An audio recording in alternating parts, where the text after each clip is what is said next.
Caros alunos, a gente está iniciando o bloco 3 do capítulo 10 sobre adaptação. E na aula passada, a gente tinha parado aqui. Ou seja, como a gente pode reconhecer a adaptação, né? Bom, é, e a história começa com o sabiá Tudos Filomelos, né? Que foi observado que ele é o sabiá europeu, né?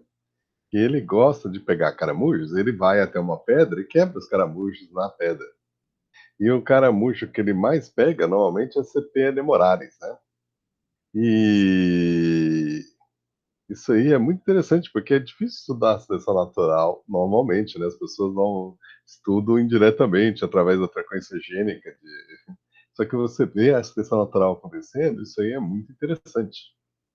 Bom, um, Cepea nemoralis, eles são bem variáveis, só que muitos desses caramujos, eles têm conchas que variam do bem clarinho, cor de rosa, marrom claro, marrom escuro e quase preto, tá? Então isso aí. Além disso, eles frequentemente têm listras.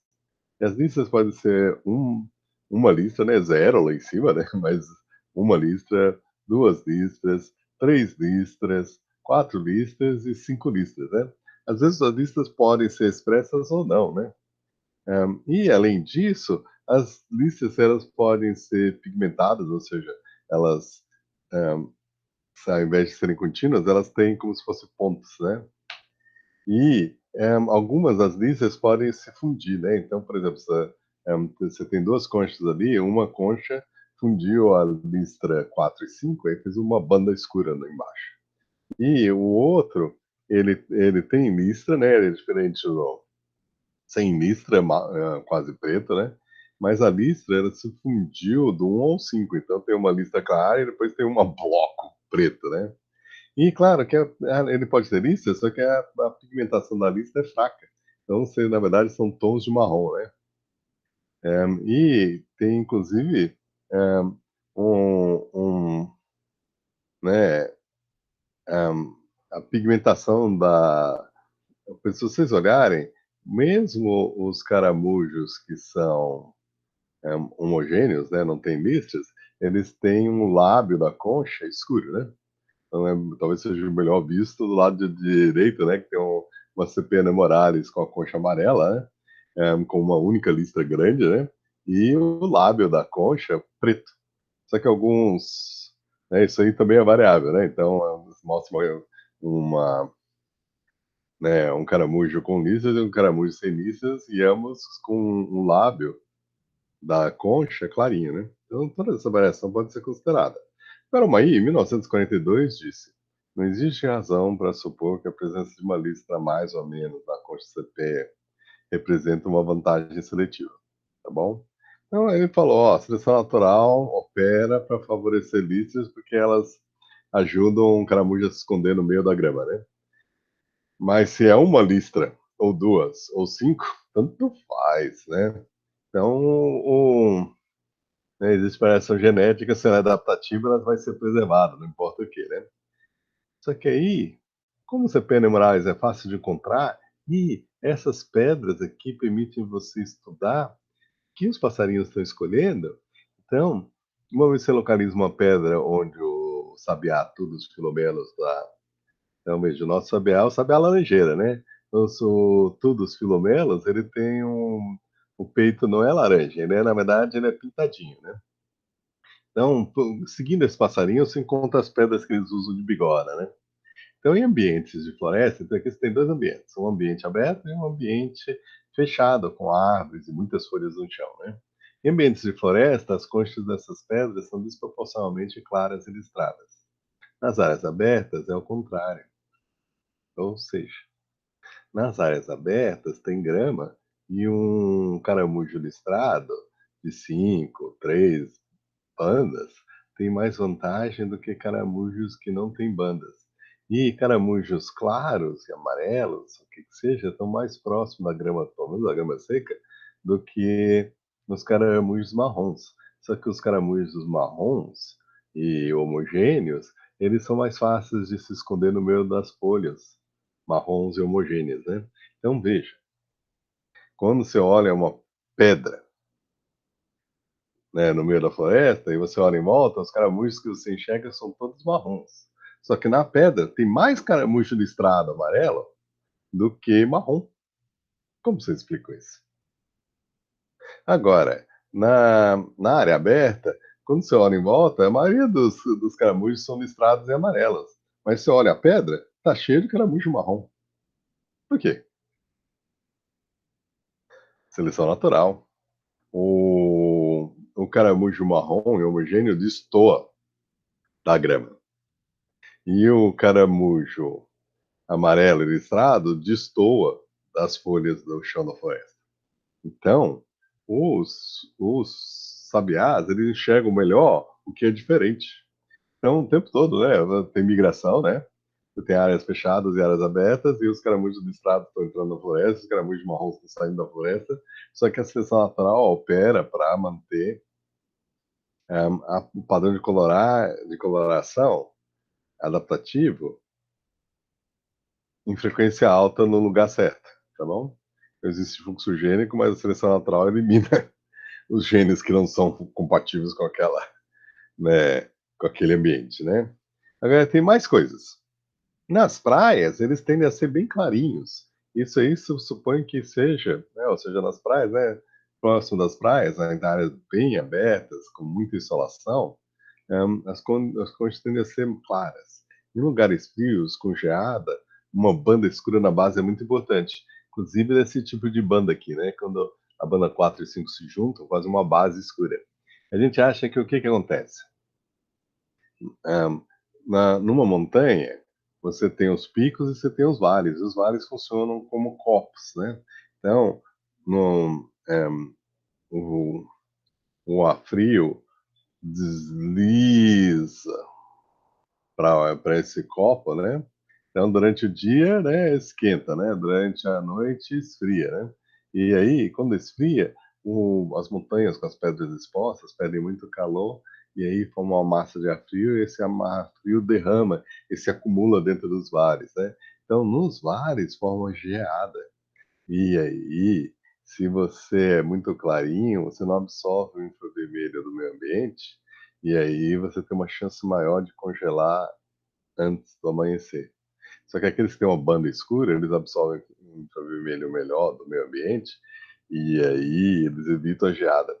Então, e teve mais um padrão que eles observaram, foi de que numa região onde não tinha um caramujo, eles fizeram uma represa e aí foi invadido por caramujos. E os caramujos eram cor-de-rosa. Então, de repente, você tinha uma população de caramujos homogêneos cor-de-rosa, né? Que é raro na natureza, né?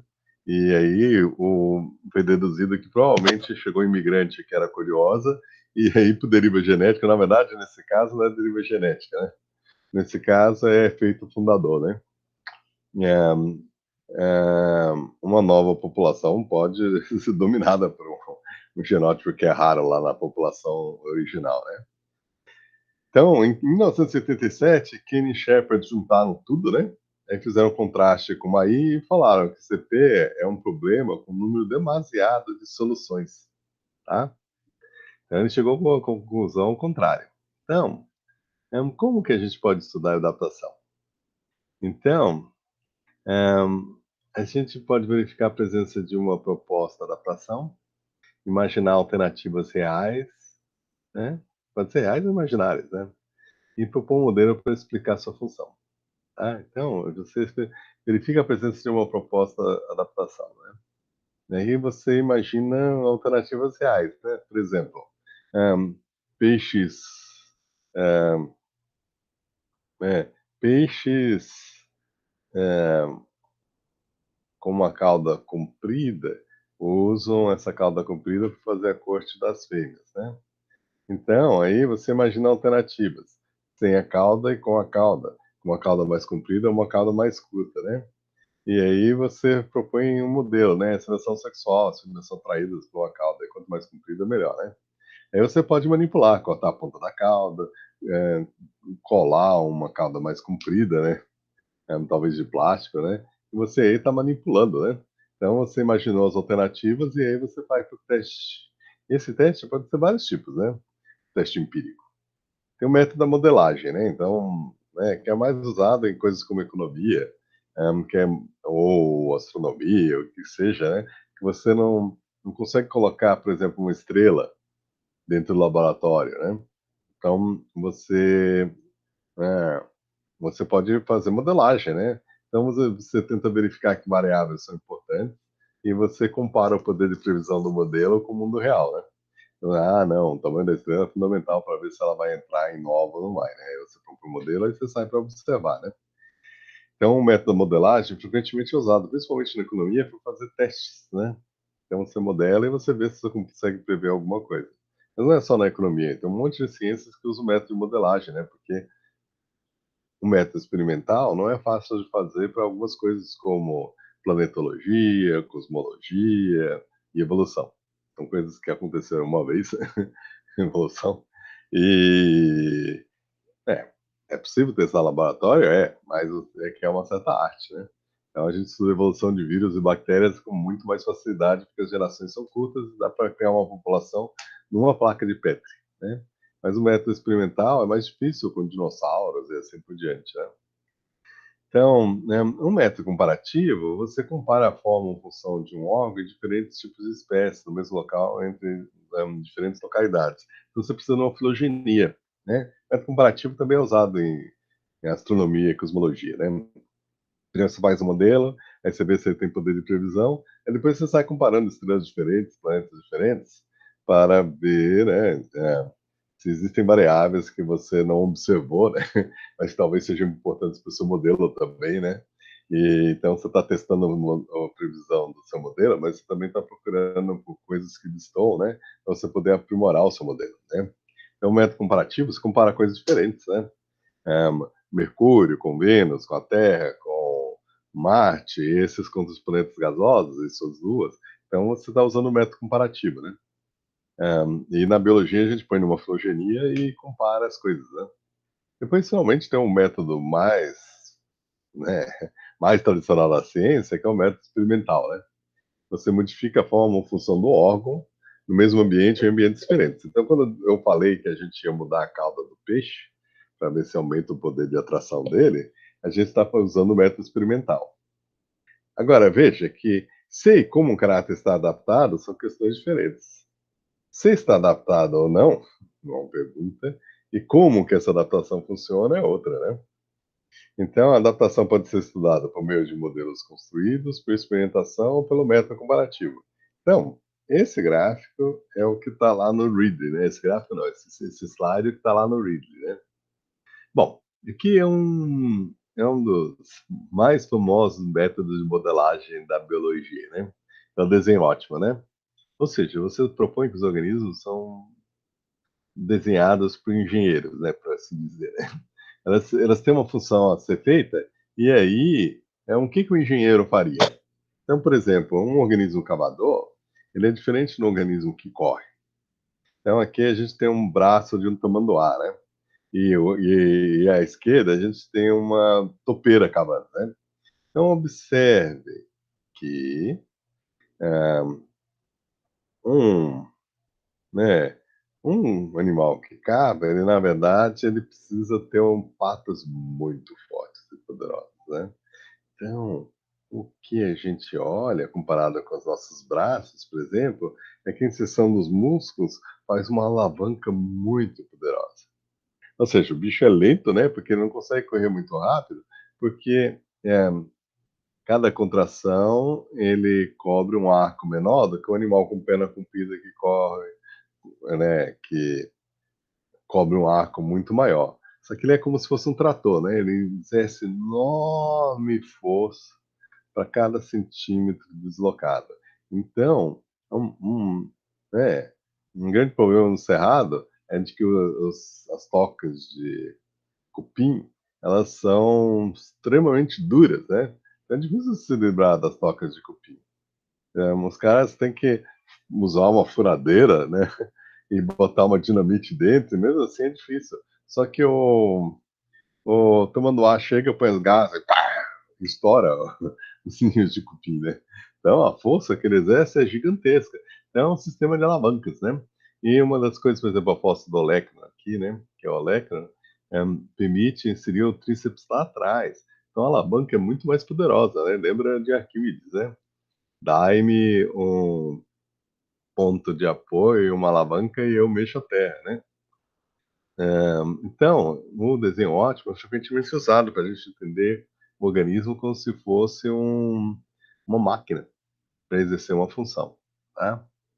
Então, a gente propõe hipótese. Então, o desenho ótimo também é usado, por exemplo, na forma dos peixes, tá?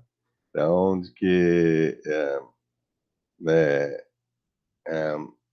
você usa a hidrodinâmica para a gente gerar propostas, né? Então, por exemplo, os peixes têm uma forma para serem velozes.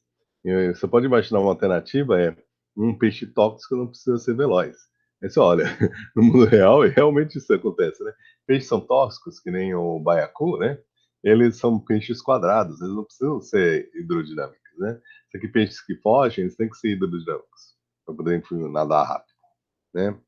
Bom, agora a gente tem que introduzir o conceito de estratégia evolutivamente estável, né? Uma estratégia evolutivamente estável é uma estratégia que não pode ser invadida por nenhuma outra, né? Então, por exemplo, né, isso aí é o mais usado por exemplo, altruísmo. O altruísmo não é uma estratégia evolutivamente estável, porque uma população de altruístas ela pode ser invadida por gente egoísta, né? Que ganha um benefício dos altruístas, mas não tem um custo de ajudar os outros, né? Então, a estratégia egoísta se propaga dentro de uma comunidade altruísta, até substituir os altruístas, né? Então, o altruísmo puro não é uma estratégia evolutivamente estável, né? Agora, aqui a gente tem esse raciocínio da estratégia evolutivamente estável usado para peixes são hermafroditas e mudam de sexo ao longo da vida, né? Então, tem certos peixes em que a fêmea nasce pequena e, posteriormente, conforme ela vai crescendo, ela toma a decisão de virar macho. E aí, a vantagem de ser macho é que você aí tem um harém, e você fertiliza um monte de fêmeas e a quantidade de filhotes que você produz é muito maior. A fêmea não, ela está restrita a produzir só seus ovos, né? Mas o macho pode fertilizar 20 fêmeas e produzir 20 vezes mais ovos do que ele poderia poder produzir como fêmea. Só que as fêmeas só mudam de sexo quando elas são grandes. Porque se elas mudarem de sexo pequenininhas, elas não vão fertilizar ninguém, porque elas são pequenininhas, elas não conseguem tomar o harém de nenhum macho, né? Então, por quê? Porque elas são pequenininhas e o macho grande vai bater no macho pequenininho. Agora, veja, mesmo assim, existe uma estratégia alternativa, que é de machos pequenos que continuam com a forma de fêmeas, e eles tentam entrar no meio do. Quando o macho está copulando com as fêmeas, eles tentam mergulhar junto e soltar o esperma e depois eles fogem, né? Porque aí o macho descobriu que aquela fêmea, na verdade, é um macho. Essa estratégia funciona em 10% das vezes, tá? Então, quando você olha a prole da próxima geração, a 90% foram de machos grandes e 10% foram de machos pequenos, tá bom?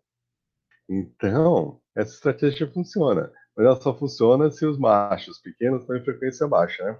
Se estão em frequência grande, aí eles não conseguem, né? Porque o macho grande fica de sobreaviso e espanca os machos pequenininhos e, inclusive, pode matar eles, né?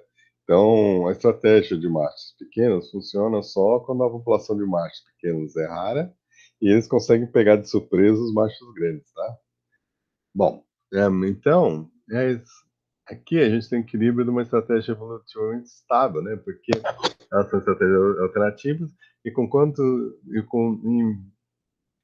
que os machos pequenos não conseguem invadir a população de machos grandes, os machos grandes não conseguem impedir machos pequenos de se reproduzir se eles estão em frequência baixa, né? Porque o macho grande acaba baixando a guarda e de repente ele percebe que ele deixou entrar no bando dele um macho pequeno que está fingindo que é uma fêmea, tá? Então, essas estratégias são complementares e entram em equilíbrio, né? Então, você tem uma estratégia evolutivamente estável. Isso aí também funcionaria se, né, por exemplo, você pode ser de comportamento. Então, uma pessoa, né, tem um comportamento, né, digamos, mora no interior e todo dia vai lá no bar e bate na mesa do bar e fala: "Ah, aqui não tem macho." E todo mundo fica com medo dele porque ele é o Zeca Navalha, né? A pessoa mais perigosa da cidade, né? Aí um belo dia ele entra no bar e tá tendo é um rally de motoqueiros, né? E ele entra no bar, ele é o mais pequenininho do bar, né? Ele olha o umbigo das pessoas, né? Os homens e as mulheres são muito maiores do que ele, né? Aí esse dia ele não chega lá e fala, bah, aqui não tem macho, uai, aqui não tem macho. Porque se ele fizer isso, ele sabe que ele vai apanhar até morrer, né? E mesmo que ele tenha uma navalha, né? Os outros caras tudo parece estar maquinado, né? Então, ele dá uma olhada em volta e fala, putz, acho que hoje eu não vou tomar cachaça, não. E ele não fala nada. Então, né, na verdade, a estratégia evolutivamente estável pode ser porque você tem morfos diferentes dentro da espécie. Ou, se for comportamento, você pode adequar o seu comportamento às circunstâncias, né? Mudando o seu comportamento, né? Por exemplo, né? Um carro te fecha e você começa a xingar, né? Porque você é uma pessoa que você nunca mais vai ver na vida, mas aí você olha, é na verdade o diretor da escola onde você trabalha, né? Aí você fala, ups, desculpa, eu tava xingando outro cara ali, mas não, você viu, ele fechou a gente. Por quê? Porque se você deixar o seu, a diretora da escola brava, né, você vai ser mandado embora, né? Então você muda o seu comportamento de acordo com as circunstâncias. Então, uma estratégia evolutivamente estável pode ser um monte de estratégias diferentes que você adequa às condições locais, né? Bom, um outro modelo muito poderoso é o de forrachamento ótimo, né? Que tenta prever quando que ocorre a mudança de comportamento de um polinizador, né? Pode ser uma abelha, pode ser uma mariposa, pode ser um beija-flor, pode ser um morcego polinizador. Só que aí, o que que acontece? Isso aí foi observado em abelhas, por exemplo. As abelhas nascem, né? Aquelas abelhas grandes, elas ocorrem, inclusive, em latitudes bem altas, né? Sabe aquelas mamangava, né? Então, elas saem e no começo, né? Tem neve ainda no chão, mas começa a aparecer florzinhas. E aí ele colhe as florzinhas, né? E vai se alimentando e põe ovinhos e vai alimentando de pólen e néctar, né? As larvas, né? Vai fazendo mel, né? Só que aí o que que acontece? É um trabalho árduo, pois as florzinhas são pequenininhas e ela tem que visitar centenas de florzinhas para conseguir néctar. Aí começa a aparecer flores maiores. As flores maiores, a recompensa é muito maior. Só que se ela começar a ficar atrás das flores maiores, ela não. A abelha, a mariposa, ou o beija-flor, que seja, não vai poder, né? Não tem suficiente. É muito mais comum a outra, né? Então ela vai continuar visitando a outra, mas quando acha uma flor grande, ela aproveita, né? A abelha, quem que seja, aproveita a flor grande. Só que tem um momento em que a densidade de flores grandes começa a valer a pena o que se chama de trap lining, né? Que é, na verdade, surgiu esse termo do, né, dos caçadores que botavam armadilhas, né? E aí, todo dia de manhã, eles iam checar as armadilhas para ver se pegou alguma coisa. E aí você ignora tudo e vai direto nas armadilhas, né? É diferente do caçador, que o caçador tá com a espingarda olhando tudo em volta.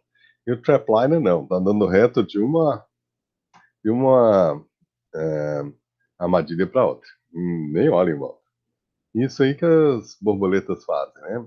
As abelhas e assim por diante. Quando a densidade de flores grandes é suficiente, elas ignoram as pequenas. Porque elas raciocinam, né? Não raciocinam, né? Mas seletivamente foi selecionado o comportamento em que, se você visita 10 flores grandes, é equivalente a 300 flores pequenininhas, né? Então, né, se você conhece as flores, você vai direto, você ignora todas. as flores pequenininhas, porque você gasta muito mais energia, 300 vezes mais energia, ao invés de gastar 10 vezes, você tem que pousar, pegar e ir embora, né? E, né, e é muito mais eficiente.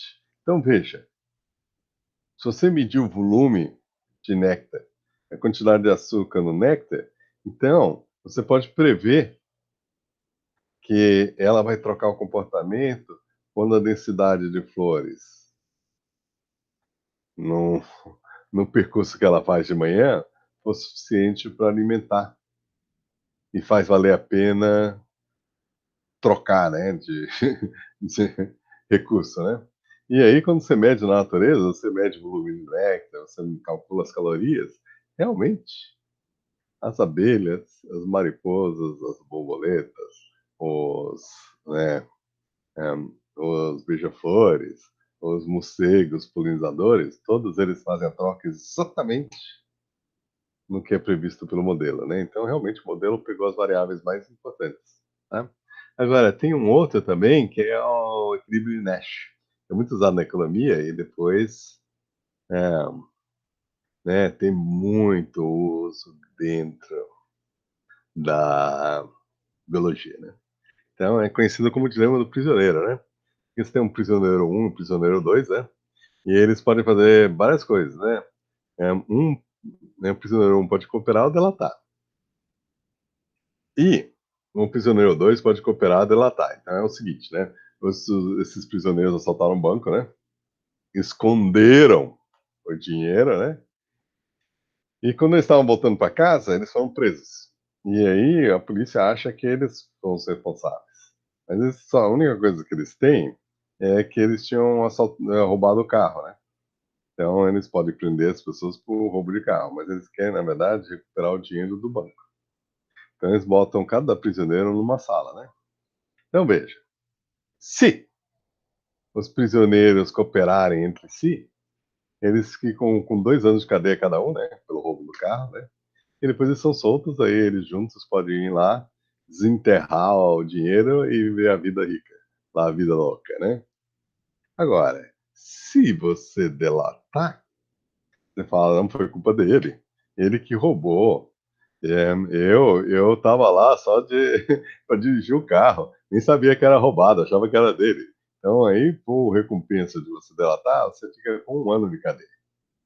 E o tonto, né, que, né, e o tonto, né, que enquanto que ele cooperava, né, então esse aqui, ó, o prisioneiro 1 tá cooperando, só que o prisioneiro 2 delatou ele vai ficar 15 anos de cadeia, porque ele é culpado pelo assalto do banco. Então, ó, assalto de carro, assalto de banco, delatou o assaltante que era muito mal, recompensa, só ficou 1 ano na cadeia, e punição. Punição é quando um delata e o outro delata, e eles aí servem testemunho um contra o outro, e como eles tinham que ficar 15 anos na cadeia, né? Mas, como um delatou o outro, eles recebem uma sentença menor, de 9 anos. Por roubo do carro e por roubo do banco. E, claro que cada um vai pôr a culpa no outro. Mas se eles trabalharem o suficiente, não, mas aquele lá comprou a arma, e realmente comprou a arma. Ah, esse aqui que roubou o carro, realmente. E aqui tá as mensagens de e-mail que eles trocaram, né? E ó, é aqui do WhatsApp. Então, vai prestar depoimento contra o outro. Então, eles vão ficar, né, na sentença. Só que veja, qual que é o global que é melhor? Os dois cooperam, e aí tem uma sentença de 2 anos e pronto, ficam ricos. Agora, se você delatar, você fica com a sentença de 1 ano. Tudo bem. Pois toda a culpa no outro, o outro falou de que você não tinha nada, né? Não, não sei de nada, isso, aquilo. Aí o outro fica 15 anos na cadeia, você fica 1 ano. Só que mesmo assim, né? Se você coopera, é melhor para os dois. E se você delatar e o outro cooperar com você, você fica com a sentença do ano, mas o outro fica com 15 anos. Aí você soma tudo a 16 anos de cadeia, né? 4 anos de cadeia dividido por 2 é melhor do que 16 anos de cadeia, mesmo que só um deles fique 15 anos na cadeia. Só que veja, se você não confia no outro, delatar é sempre melhor do que cooperar. Porque se você delata, você fica entre 1 e 9 anos na cadeia, né? Se você coopera, você fica entre 2 e 15 anos na cadeia. Então, quando você olha assim, é melhor você delatar, não importa o quê, tá bom? Então, isso aí é usado para entender por que que, por exemplo, pessoas poluem o meio ambiente, empresas poluem o meio ambiente, né? Não é melhor cooperar com a sociedade? Aí a sua recompensa não é tanta, né? Mas a sociedade prospera, né? É, você pode vender produtos ruins, mas se você devolve, né, o dinheiro de produtos que foram com defeito, isso e aquilo, você estabelece uma reputação. As pessoas aí confiam mais. E se você dá um salário melhor para os seus trabalhadores, eles ficam mais satisfeitos. E aí a qualidade dos produtos melhora, né? Então, como que você faz as pessoas cooperarem se ser egoísta é mais vantajoso sempre, né? Então, isso aí, o equilíbrio de Nash ajuda a gente a entender como que funciona a economia. E veja, se os dois não cooperam, é o pior, né? Então, os trabalhadores sabotam o empresário, né? E o empresário dá salário ruim para eles, né? Então, esse ciclo de um não coopera com o outro é muito pior do que esses dois cooperam, né? Então, o Estado, claro que pode interferir. O Estado pode dar multas pesadas para quem polui o meio ambiente. Aí isso aí estimula as pessoas a colaborarem, né? O Estado pode punir empresários que não assinam a carteira e assim por diante. Então, o Estado pode ajudar no equilíbrio nesse dilema do prisioneiro, né? Facilitando, né? Bom, é, então, isso aí é usado na biologia, né? Porque frequentemente o que você vai fazer? Você vai colaborar, dividir o que você colheu, né? Ou você vai falar, não, é tudo meu, né? Os seres humanos, por exemplo, frequentemente escolhem cooperar, né? A recompensa é menor, mas em compensação é bom para todo mundo, tem uma sensação de justiça e uma mão lava a outra, né? Você me ajuda hoje, eu te ajudo amanhã, né? Então, né, isso aí, esse dilema do prisioneiro, ajuda a entender o comportamento de homens, e macacos, e formigas, e assim por diante, tá? Bom, a gente fechou aqui o primeiro método. O primeiro método, como a gente viu, é o método da modelagem. Verificar que variáveis são importantes e comparar o poder de previsão do modelo com o mundo real. Que está escrito aqui, né? A datação pode ser estudada por meio de modelos construídos, né? Então a gente viu vários modelos. Quais eram os modelos, né? Os modelos eram planejamento ótimo, desenho ótimo, né? E estratégia evolutivamente estável, né? E também tem o dilema do prisioneiro, né?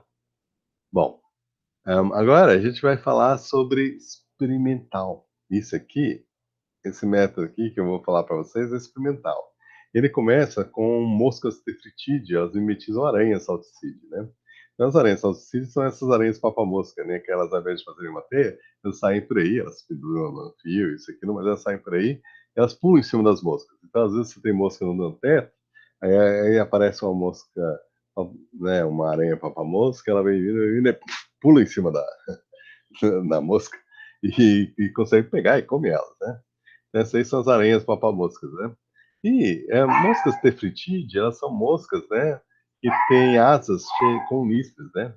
E aí foi proposto que essas listras elas servem para mimetizar, porque as aranhas papamoscas elas têm faixas nas patas, e elas usam para se comunicar uma aranha com a outra, né? Atrair machos e fêmeas, né? Se comunicar entre macho e fêmea. E uma aranha a mosca avisar a outra que, ó, não vem que eu sou venenosa e perigosa, né? Aí elas evitam caçar uma outra, tá bom? Por quê? Porque é jogo duro, é perigoso, né? E elas preferem caçar moscas que não têm veneno, que não são fortes nem nada, né? Não tão fortes quanto as aranhas, né? Bom, então aqui a gente tem. Então foi proposto que as moscas imitam com as asas a sinalização feitas pelas aranhas com suas patas. como a picada da aranha é dolorosa para pequenos animais, a mosca teria proteção. Então, ela usa para se defender dos outros predadores, tá bom? Mas, na verdade, aí foi feito um estudo, né? E que é, não é adaptação para, né? Falou, ó, na verdade tem várias hipóteses, né? Essa aí é a hipótese, moscas mimetizam aranhas para escapar de outros predadores, é só uma das hipóteses possíveis, né? A primeira delas é de que a asa é listrada por causa da corte da mosca com ah, machos e fêmeas, né? Só que eu. É, mas não, mas eu já vi ela levantar as asinhas em direção a outros predadores e outras coisas, né? É, sim, tudo bem. Mas mesmo assim, é que ela tá querendo transar com um objeto, uma aranha, o que que seja, que ela acha que é uma, uma outra mosca, mas na verdade não é. Então, veja, não é uma adaptação para evitar predação. As moscas podem usar as asas na cópula e na corte, tá? Então, para sinalizar de que, ó, eu sou um macho, o que que você é? Eu sou uma fêmea. Então, né? Então, é comunicação entre as moscas e a seleção sexual que explica ela, né? Depois, uma hipótese que ninguém tinha considerado era as moscas metidas em aranhas saltadoras para escapar das aranhas saltadoras.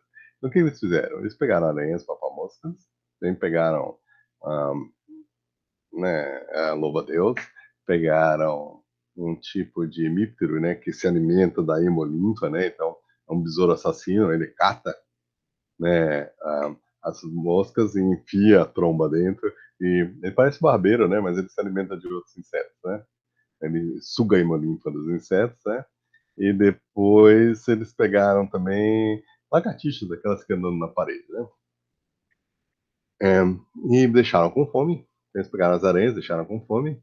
Pegaram os outros predadores, deixaram com fome. Depois que estava com 4 dias passando fome, eles botaram com as moscas. Eles tinham 4 tipos de mosca. Eles tinham moscas que eram moscas Tephritide. Ah, na verdade, 5 tipos de mosca. Estavam direitinho intactas.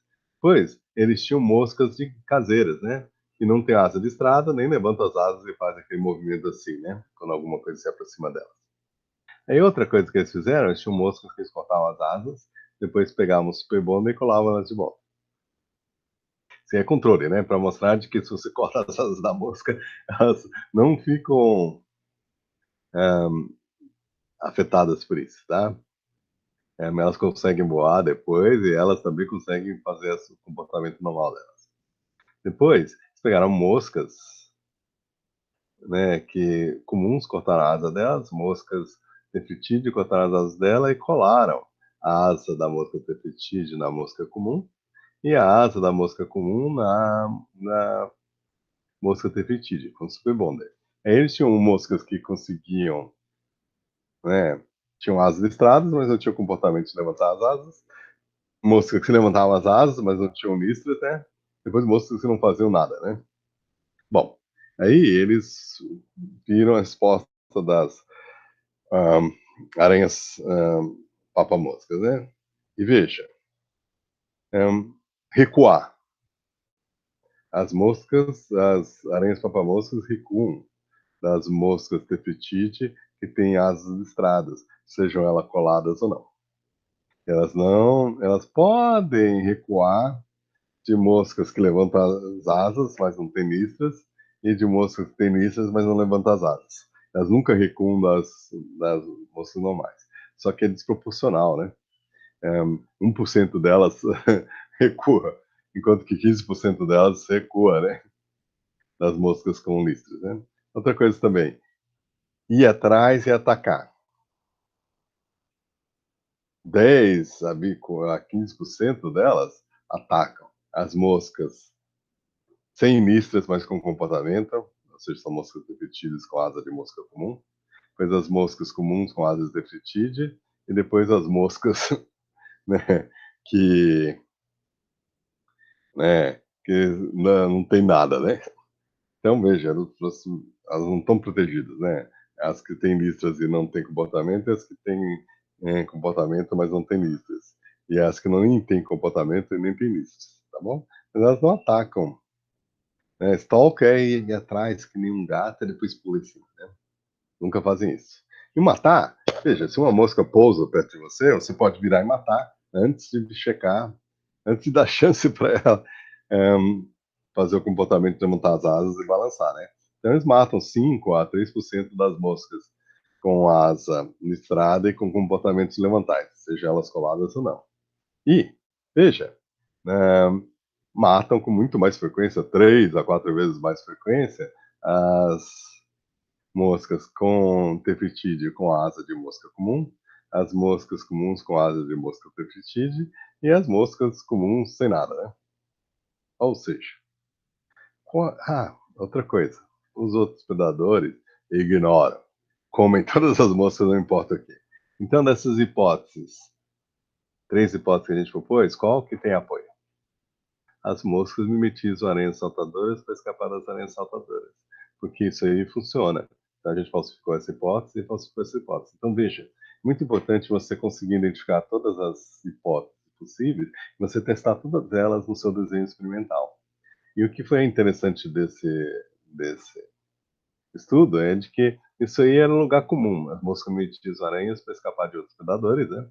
É um exemplo de mimetismo Batesiano, né? As moscas eram boas, mas mimetizavam aranhas, né?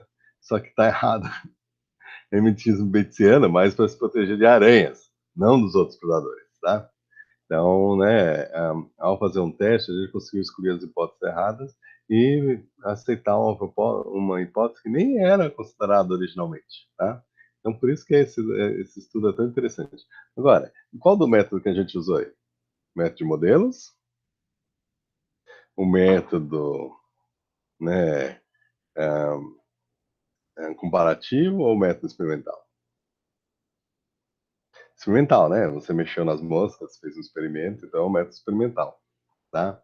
Bom, agora tem um outro estudo aqui, que é por que o pescoço da girafa é grande. E aqui é o okapi, é um girafídeo, né? E aqui é a girafa, né? Veja, o okapi mora na floresta e tem pescoço curto. E a girafa mora na savana e tem o pescoço comprido.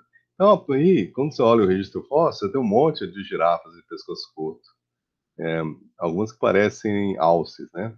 Tem, inclusive, sabe, esses chifres, parece o chifre do alce, mas não tinha um pescoço comprido, né? E aí, de todos, só a girafa tem esse pescoço super comprido, né? Então as girafas, historicamente, ocupam a função no meio ambiente dos veados, né? Lá na África, né? E só recentemente, né, nos últimos, sei lá, 5 milhões de anos, 7 milhões de anos, elas evoluíram no pescoço comprido, né? E aí, a proposta clássica é, né, inclusive usada como contraste ao lamarquista, né? Então, as girafas ancestrais provavelmente tinham pescoços curtos, que eram submetidos a frequentes tensões para capacitá-las a alcançar a folhagem das árvores. Os descendentes apresentavam pescoços mais longos, que não são também esticados frequentemente na procura de alimento. Finalmente, a contínua esticagem do pescoço deu origem às modernas girafas. Depois, a gente tem as girafas ancestrais, que provavelmente apresentavam pescoços de comprimentos variáveis, as variáveis eram hereditárias. Depois, a competição e a seleção natural levaram à sobrevivência dos descendentes de pescoços longos às expensas dos pescoços curtos, né? A produção diferencial, né? E, eventualmente, finalmente, apenas as girafas de pescoço longo sobreviveram à competição. Então, os fatos conhecidos sustentam essa teoria, né? Segundo a ilustração desse livro aqui, The Biological Science, An Inquiry into the Life of Harcourt Brace World, né? Então, mostrando, né? E, claro, a gente viu de que o Lamarck fala para explicar por que que esticar o pescoço é adaptativo. Por que que você não fica com torcicolo e vai para o hospital, né? Por que que ele vai ficar mais comprido? Então, o lamarquismo não tem explicação um pouquinho. Por que que funciona? Por que que quando você levanta peso você fica musculoso? Por que que você não poca os braços, né? E você aí não consegue mexer mais eles, né? Por que que a gente responde? Por que que quando a gente vai para altitude, a gente aumenta a quantidade de hemácias no sangue? Por que que a gente não morre em vez disso? Então, o motivo é porque a gente tem respostas de aquisição de características porque elas são adaptativas. Então, o lamarquismo sozinho não explica nada, né? Você tem que associar a seleção natural para ele funcionar, né?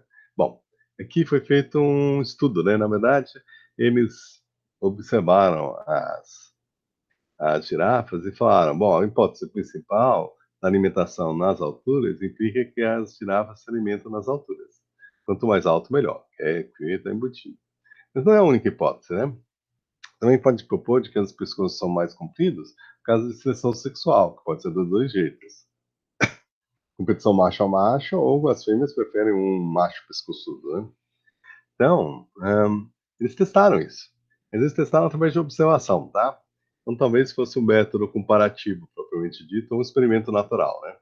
Então, ó, machos de girafa se alimentando na, onde tem árvores, né? E fêmeas de girafa se alimentando onde tem árvores, né? E veja, pois claro, se fosse no gramado, eles iam estar pastando no chão, né? Então tem que ser em lugar que tem árvore, né? Para elas poderem ter acesso às árvores. Elas gostam da copa, o que que elas gostam? Os machos pastam com o pescoço reto, na altura de 3 metros. E as fêmeas pastam na altura de 2,5 metros. Elas têm pescoços menores, né? Então, eles de vez em quando ficam de pezinho e pegam folhas 7 metros de altura ou 6 metros de altura. Mas isso é extremamente raro. Boa parte do tempo eles estão com o pescoço reto e se alimentando das coisas, né? Então a girafa vem e vai para baixo e se alimenta a 3 metros de altura. Então, a hipótese de alimentação está errada. As girafas não pastam lá em cima. Na verdade, eles observaram duas coisas. É, machos pescoçudos, eles, na época de reprodução, eles definem uma área que é deles. Quando aparece um macho, eles têm uma competição de pescoço, né? Eles batem pescoço no outro. E normalmente o macho mais pescoçudo ganha e expulsa os machos do território, tá bom? E outra coisa que eles perceberam também, as fêmeas, quando elas estão no cio, elas automaticamente procuram os machos mais pescoçudos. Então, elas, né, é que é uma fêmea, que é um macho, eles estão copulando, né? E o que que está acontecendo?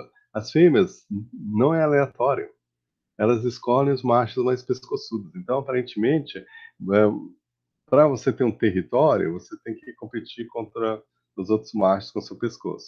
Uma vez que você tem território, as fêmeas passam e ficam olhando os machos com seus pescoços e elas escolhem o macho mais pescoçudo. Então, tem as duas coisas acontecendo, né? Provavelmente, talvez os machos usavam o pescoço para competir, e aí um pescoço começou a ficar maior. Aí as fêmeas, que escolhiam machos pescoçudos, deixavam mais descendentes, porque os filhotes, né, também tinham um pescoço grande e quando crescesse conseguiam defender um território. Então aí a preferência das fêmeas por macho de pescoço grande se estabeleceu também. Então, hoje em dia, o pescoço grande é mantido por seleção sexual. Então é o contrário do que a gente estava esperando, tá? Então isso aí é muito interessante, né? Agora, uma outra pergunta que pode ser feita é quando é bom você se tornar adulto? Então, na ilha de Trindade e Tobago, né? Você tem esses peixinhos ciclídeos. Então, são esses aqui. O macho é menor que a fêmea, né? Então, aqui a gente tem uma fêmea ciclídeo, um macho ciclídeo. E aqui a gente tem um killifish, né? Ribulus. Embaixo, ciclídeo crenicicla. O Ribulus, ele pega os filhotes. Mas ele acha muito grande para a boca dele, os adultos. E esse aqui come todo mundo, inclusive perigando come o Ribulus também, né?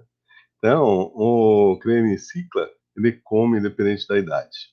E que a fêmea e que é o macho. Os machos também têm coloração que atrai as fêmeas, né? A gente vai ver eles de novo quando a gente falar sobre seleção sexual. Na ilha de Trindade e Tobago, eles perceberam que hum, os guppies em rios que têm treino em cicla, eles amadurecem mais cedo. Por quê? Porque eles só sofrem predação a vida toda, né? Então, quanto mais cedo eles começarem a se reproduzir, maior a chance de eles deixarem descendentes. Mas em rios que não têm guppies, né? Ou seja, né, os ciclistas eles gostam da parte de baixo do rio. Então lá em cima tem mais ríbolos. Então em lugares onde tem mais ríbolos e não tem os ciclídeos, carenicicla, o que que acontece? Os os os guppies, né, Psila reticulata, eles investem toda a energia para crescer. porque tem um tamanho X que eles deixam sofrer predação. Aí eles postergam a reprodução deles. Porque se eles conseguem crescer rápido nessa fase, eles não sofrem mais predação, tá? Então eles deixam para se reproduzir depois, porque você pode investir energia em se reproduzir ou crescer. Se você se reproduz pequenininho, você não cresce tanto, você pode continuar sofrendo predação e você vai produzir um número menor de ovos. Então eles investem em crescer rápido e posteriormente, quando eles estiverem grandes, eles botam bastante ovos, aí eles têm uma longa vida reprodutiva, né? E aí o que que foi feito? Eles descobriram alguns rios que não tinham guppies por causa que tinha uma cachoeira ou alguma coisa assim, né? Aí eles pegaram guppies e levaram para esses rios e soltaram. Pô, eles eram de crescimento rápido. Então isso é a história da vida, né? Quando que você vai se tornar sexualmente maduro? Eles eram de crescimento rápido. Eles rapidamente começaram a se reproduzir. Só que depois de 18 gerações, 11 anos, eles começaram a amadurecer tardiamente. Então você veja, essa história da vida, quando você vai se reproduzir, é uma coisa que é controlada pela pressão de predação e assim por diante. Mas é uma coisa lábil, né? Que rapidamente muda e depende da pressão seletiva que você sofre, né? Então, em 11 anos, 18 gerações, eles mudaram. E fiquei, né? Então, isso aí é muito interessante, né? Bom, num livro, eles têm essa, a Nártia Fátima, é uma borboleta que tem uma lista, né? E aí, eles acreditavam que certas espécies de borboletas, padrões de cores atuam como camuflagem, por meio de quebra do contorno da borboleta. Então, em 1980, Cyril Begley, né, e outros colaboradores estavam trabalhando no STRI, no Panamá. Eu já fui lá. Eles, não, o STRI é uma ilha no meio do lago de Guntum, né, que une o Pacífico ao Atlântico, né? Então o navio chega, né, no Atlântico, na verdade, no Caribe, né? Entrou, saiu do Atlântico, entrou no Caribe. O Caribe chegou no Panamá, entra naquelas estruturas, né? Em que é um elevador de água, né? Ele entra lá dentro, eles fecham a porta e enchem de água.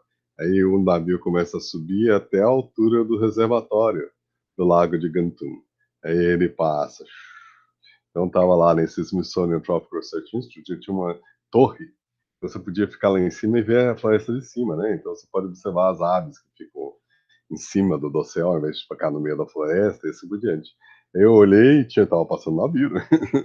Ao lado da ilha, né? É, então você tá numa floresta que parece a Amazônia, né? Você olha, né? Na verdade é uma ilha no meio de um lago de água doce, né? Tá passando um navio ali do seu lado, né?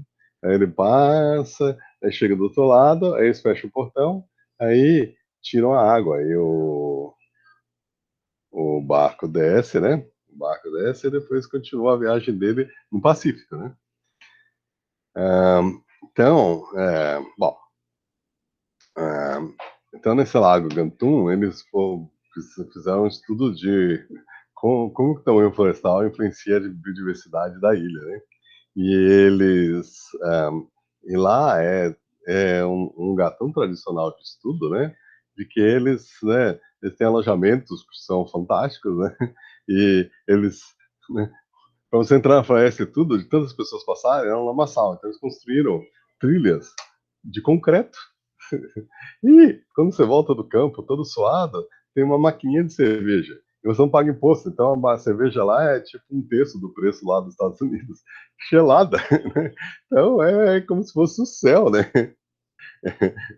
Né? Para uma pessoa que estuda é muito fácil, né? Tanto é que o que tem de estudos feitos no Smithsonian Tropical Research Institute, então tem o Plot 51, que é uma área em que você pode plantar e manipular as coisas. O que tem de estudo, tem gente que vai lá só para ver esse plot onde todo mundo publicou coisa, né?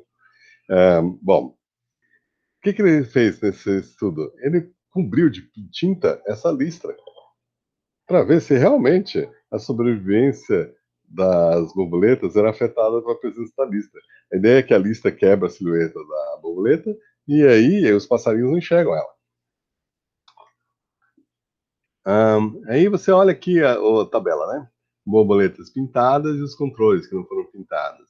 E você olha a idade na captura em semana, 0, 1, 2, 3, 4, 5, borboletas pintadas têm a mesma chance de sobrevivência que borboletas não pintadas. Ou seja, né, não influenciou. A expectativa é de que as borboletas com as asas pintadas, elas fossem mais visíveis do que as borboletas que estão rajadas e que quebram a sua silhueta. Não tem diferença estatística entre os dois. Então, esse aí é um estudo clássico, né? Que demonstrou de 40 anos atrás, né? Que demonstrou que uma explicação adaptativa, todo mundo achava que era verdadeira, estava errada. E a gente ainda não sabe mais por que ela tem essas listas. Mas não era a hipótese que eles acharam que é para quebrar a silhueta, né? Bom, o método comparativo ele é diferente desses experimentais que você manipula as coisas. O método comparativo, é, você vai lá, né? Você põe numa filogenia uma característica que você está mapeando. Então, aqui é quantas vezes surgiu a adaptação para água doce. Então, pode ter uma hipótese, ela surgiu uma vez, depois se espalhou pelo mundo, ou ela surgiu localmente, então ela surgiu, na verdade, várias vezes. A única maneira que você pode estudar isso, né, é botando na árvore filogenética. Então, quando você põe numa árvore filogenética, você tem, ó, Caspian Sea, Japan, né? Então, um, aqui, ó, preto, adaptação à água doce. Adaptação à água doce. E veja, ele ocorre independente várias vezes, né? Então, aparentemente, a adaptação à água doce ocorre independentemente, e ocorreu independentemente várias vezes.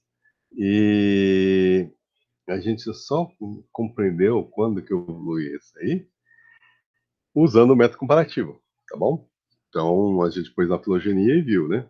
Se as hipóteses alternativas evoluir independentemente. Populações de água salgada, quando encontram água doce, elas se adaptam à água salgada. E evolui raramente, ela evoluiu uma vez, depois se espalhou pelo mundo, tá bom? Então, a hipótese, né, quando surgiu a adaptação à água doce, a gente descobriu usando o método filogenético. Eu acho que eu vou parar por aí, porque já está cumprida a aula, tá bom? Então, a gente continua no próximo bloco, que vai ser o bloco 4, tá bom? Bom, então fazer uma pausa, parar de gravar, né?